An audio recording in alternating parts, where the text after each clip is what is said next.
regardez qui vous entend. Les médias s'intéressent au quartier que effectivement quand il y a une actualité. Et leur actualité à eux, c'est effectivement les choses négatives. Donc quand il y a un incendie, quand il y a quelque chose qui se passe de manière négative, on va couvrir l'événement. On l'a dit, il y a aussi un aspect commercial. Finalement, ça fait plus vendre de dire regardez, la bagnole brûle, faites gaffe, c'est peut-être la route la prochaine, consomme, achète.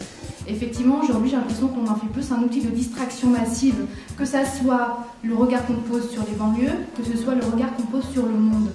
Et les dommages collatéraux, on les voit aujourd'hui. Quand on cherche un emploi, quand on habite Vénissieux, Saint-Priest, ou les banlieues comme c'est un petit peu retranché, ou même Bonglin, le CD ne passe pas forcément à travers.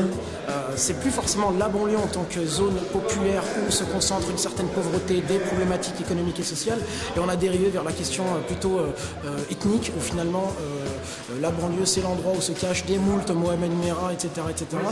et qui renforce finalement une espèce d'islamophobie qui s'est installée ces dernières années. C'est une réalité. Le fait qu'avant, les populations musulmanes, elles avaient très peu la parole. Aujourd'hui, effectivement, les jeunes de deuxième, troisième génération, ils commencent à s'exprimer, ils commencent à rentrer dans le débat public. Et effectivement, ça pose problème à cette société française, parisienne, qui se dit non, on est déstabilisé, et on commence à se rendre compte que ceux qui ont construit la France pendant des siècles, ici ils sont là et ils existent.